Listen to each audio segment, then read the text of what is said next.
નમસ્કાર વિદ્યાર્થી મિત્રો, હું દેવ્યાની વોરા અનુપમ વિદ્યા મંદિર તરફથી આપનું હાર્દિક સ્વાગત કરું છું. આ છે આપણી સરળ હિન્દી ધોરણ 1ની સરળ હિન્દીની સ્વાપોથી. બરાબર, તો આપણે સૌ પહેલાં શું વાંચીશું? વર્ણમાલા. જેમ આપણે ગુજરાતીમાં કહીએ છીએ કે હિન્દીનો કક્કો, જેમ આપણે ગુજરાતીમાં કહીએ છીએ કક્કો, તો આ હિન્દીમાં જે છે એને આપણે કહીશું વર્ણમાલા. શું કહીશું?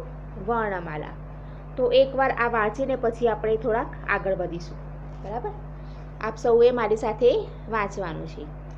ક કમલ કાક, ખ ખરલ કાખ, ગ ગધા કાગ, ઘ ઘર કાગ, ચ ચરખા કાચ, છ છત્રી કાછ, જ જગ કાજ, જ ઝંડા કાજ, ટ ટમાટર કાટ, ઠ ઠઠેરા કાઠ, ડ ડમરું કાઢ, ઢ ઢક્કન કાઢ, અણ બાણ કાણ, ત તલવાર કાત, થ થર્મોસ કાથ, દ દવાત કાદ, ધ ધજા કાધ, ન નલ કાન.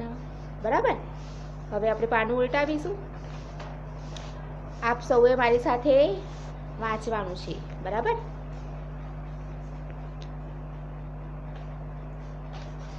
પ પતંગ કાપ, ફ ફલ કાપ, બ બસ કાબ, ભ ભગત કાભ, મ મકર કામ, ય યતિજી કાય, ર રથ કાર, લ લડકા કાલ, વ વજન કાવ, સ શરબત કાસ, સ ષટકોણ કાસ, સ સપેરા કાસ, હ હલ કાહ, ક્ષ ક્ષત્રિય કાક્ષ, ત્ર ત્રિશૂલ કાત્ર, જ્ઞ યજ્ઞ કાગ્ન.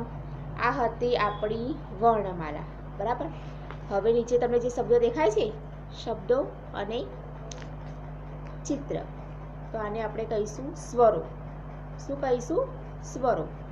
અ અજગર કા, ઈ ઈમલી કાઈ, ઈ ઈખ કાઈ, ઉ ઉલ્લુ કાઉ, ઉ ઊન કાઉ. રોજે રોજ આ વર્ણમાલા આપણે વાંચવાની છે અને ચિત્ર જોઈને બોલવાની છે. બરાબર, એનું કારણ શું? આપણું હિન્દીનું પેપર જે છે ને એ આ વર્ણમાલા પર જ આધારિત છે. દેખાય છે તમને? જ્યાં સુધી વર્ણમાલા ના આવડે ત્યાં સુધી તમને પેપરમાં સૂઝ પડે નહીં. આખું આપણું હિન્દીનું પેપર આ પાના પર આધારિત છે.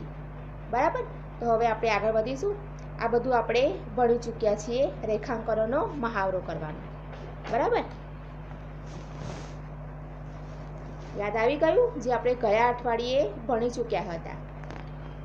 બરાબર, તો આજે આપણે કંઈક નવું શીખીશું. છેલ્લે આપણે કમલ કા ક સુધી ભણ્યા હતા. આજે મૂળાક્ષર છે, દેખાય છે તમને? સરસ. આ મૂળાક્ષરને કહીશું આપણે કમલ કા ક. મેં તમને કેટલી વાર ઘૂંટવાનું કહ્યું હતું? 20 વાર. બરાબર, ક કમલ કા ક કેટલી વાર લખવાનો? 20 વાર તમારી નોટબુકમાં. બરાબર, હવે નીચે જરા જોઈશું. તો આને કહેવાશે ખલ. ગુજરાતીમાં આપણે આને ખલ કહીશું અને હિન્દીમાં શું કહેવાશે? ખરલ. તો આ ખ જુઓ, મૂળાક્ષર ખ બરાબર ધ્યાનથી જુઓ કઈ રીતે લખેલો છે. તમારે આ જ રીતે તમારી નોટબુકમાં 20 વખત શાંતિથી ધીરે ધીરે મહાવરો કરવાનો છે. ભૂલ થાય નહીં. બરાબર, કેટલી વાર લખવાનો? 20 વાર. ખ ખરલ કા ખ, ક કમલ કા ક. બરાબર, એ જ રીતે હવે આપણે પાનું ઉલટાવીશું. તો અહીંયા આવશે ગ ગધા કા ગ. ગધેડું છે. શું છે આ? ગધેડું. તો ગધેડાને આપણે હિન્દીમાં શું કહીશું? ગધા. શું કહીશું? ગધા. તો ગ ગધા કા ગ. તો આ ગ આપણે કેટલી વાર લખવાનો નોટમાં? 20 વખત. આ જોઈ લો અહીંયા મૂળાક્ષર કઈ રીતે લખેલો છે. બસ આ જ રીતે ધીમે ધીમે 20 વખત તમારે નોટબુકમાં લખવાનો રહેશે. સમજી ગયા બધા? હવે નીચે આવ્યું ઘરનો ઘ. આ કયું ચિત્ર છે? ઘરનું ચિત્ર છે.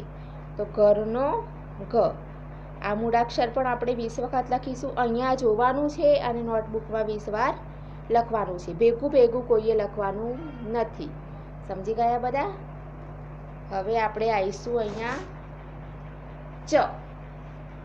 જેમ આપણે ગુજરાતીમાં કહીએ છીએ કે ચકલીનો ચ, તો આપણે અહીંયા કહીશું ચરખા કાચ. આ જે ચિત્ર આપ્યું છે ને, ગુજરાતીમાં આને શું કહેવાશે? રેંટિયો. જ્યારે હિન્દીમાં શું કહીશું? ચરખા. ચ ચરખા કા ચ. ચ ચરખા કા ચ. તો આ ચ આપણે 20 વખત નોટબુકમાં લખવાનું છે. ઉતાવળ કરવાની નથી, વેઠ ઉતારવાની નથી, ખૂબ જ સારા અક્ષરે લખવાનું છે. સમજી ગયા બધા? હવે નીચે આપણે આવ્યા છ. છ છત્રિકા છ. શું કહેવાશે? છ છત્રિકા છ. તો આ છ આપણે અહીંયા ગૂંટવાનું છે તમારી નોટબુકમાં. સ્વાપોથીમાં જોવાનું છે અને નોટબુકમાં 20 વાર લખવાનું છે. સમજી ગયા બધા? હવે આપણે પાનું ઉલટાવીશું. શાનું ચિત્ર છે? આ જગનું ચિત્ર છે. શાનું ચિત્ર છે? જગનું. જ જગ કા જ. આ જ છે. હિન્દીમાં જ આ રીતે લખાશે. આ જ ગ. હિન્દીમાં જુઓ કઈ રીતે લખેલું છે? જ ગ. તો આ જ આપણે કેટલી વાર લખીશું? ખૂબ સરસ. હવે તમને યાદ રહી ગયું કે આપણે એક એક મૂળાક્ષર 20 વાર લખવાનું છે. બરાબર? હવે આ છે ઝંડાનો જ. કેવો જ? ઝંડાનો જ. તો આ જ આપણે અહીંયાથી જોઈને નોટબુકમાં લખવાનું છે. તમે ખૂબ જ સરસ રીતે નોટબુકમાં લખો છો. ખૂબ સારું કહેવાય. બરાબર ધ્યાન રાખો જ કઈ રીતે લખવાનો છે. શાંતિથી જુઓ મૂળાક્ષરને અને પછી નોટબુકમાં લખવાનો રહેશે. ક્યાંય ઉતાવળ કરવાની નથી. સમજી ગયા બધા? ધ્યાનથી જુઓ. આ જ તમને થોડોક અટપટો લાગશે પણ છે સહેલો. જેમ આપણે ગુજરાતીમાં ફટાકડાનો ફ કરીએ છીએ, બસ થોડું વળાંક એ જ રીતે લેવાનું છે. ધ્યાનથી જુઓ તો તમને જરૂર આવડી જશે. બરાબર? ખબર પડી ગઈ બધાને? હવે આપણે આયા સરખા મૂળાક્ષરો છે. શું છે આ? સરખા મૂળાક્ષરો. જેમ કે અહીંયા જ આપ્યો છે તો અહીંયા પણ જ આપેલો છે. અહીંયા ક આપેલો છે તો અહીંયા પણ ક આપેલો છે. અહીંયા ગ આપ્યો છે તો અહીંયા પણ ગ આપેલો છે. અહીંયા છ આપ્યો છે તો અહીંયા પણ છ આપેલો છે.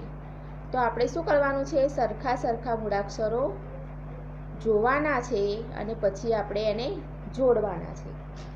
તો ચાલો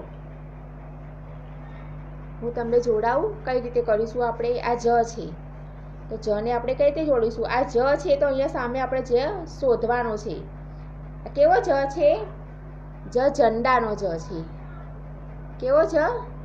જ ઝંડાનો જ. તો આ ઝંડાનો જ મળી ગયો આપણને અહીંયા. જુઓ બંને મૂળાક્ષર એક જ છે, એક સરખા જ. તો આપણે શું કરીશું? જોડી દઈશું. સમજણ પડી ગઈ? હવે આવ્યો ક. કમલનો ક. શું કહીશું આપણે આને? કમલનો ક. તો ક કમલનો ક. ઘ ઘરનો ઘ. ચ ચરખા કા ચ. જ झंडा का ज. क कमल का क. ग घर का ग. ચ ચરખા કા ચ. સમજ પડી ગઈ? એ જ રીતે આપણે બાજુનો જોડકો જોડવાનો છે. કયો મૂળાક્ષર કહીશું આપણે આને? તમે કહો. આપણે આને શું કહીશું? ખૂબ સરસ, ખરલ કા ખ. પછી આને કહીશું જગ કા જ.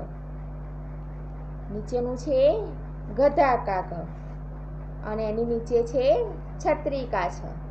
બરાબર. એ જ રીતે અહીંયા મૂળાક્ષર આપેલા છે. જે મૂળાક્ષર અહીંયા આપેલા છે એ જ મૂળાક્ષર અહીંયા આપે છે, પણ આડાઅવળી આપે છે.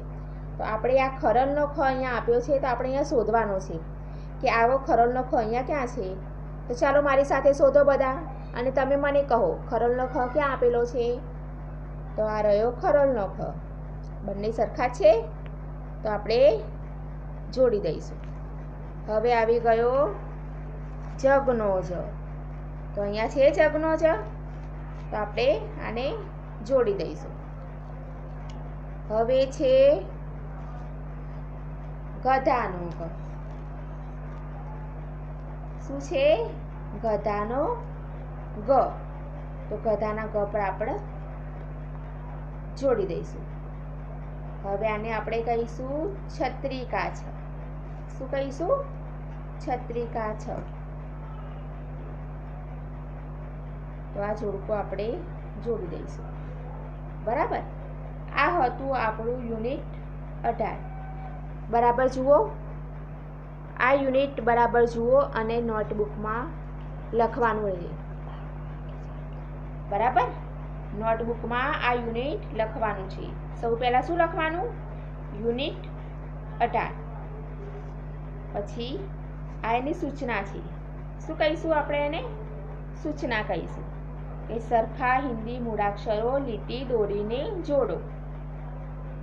બિલકુલ ઉતાવળ કરવાની નથી. અહીંયા જોવાનું છે અને નોટબુકમાં લખવાનું છે. શાંતિથી, બિલકુલ ઉતાવળ કર્યા વિના સરસ અક્ષરે લખવું. આ વિષય તમારા માટે નવો છે, પણ ડરવાની કોઈ જરૂર નથી. ખૂબ જ સહેલો પણ છે. થોડો થોડો પ્રયત્ન કરશો તો તમને જરૂર આવડી જશે. સમજી ગયા? તો આપણે શું ભણ્યા આજે? ફરી એકવાર યાદ અપાઈ દઉં. કમલ કા ક, ખરલ કા ખ, ગધા કા ગ, ઘર કા ગ, ચરખા કા ચ, છત્રી કા છ, જગ કા જ, ઝંડા કા જ. બરાબર. અને હવે આના પછી આપણે ભણ્યા યુનિટ 18. 18માં શું ભણ્યા? સરખા સરખા મૂળાક્ષરોને આપણે શું કરવાનું છે? જોડવાના છે. તમને સમજણ પડી ગઈ ને? શું કર્યું આપણે? આવડી ગયા સરખા જોડકા જોડતા? ખૂબ સરસ.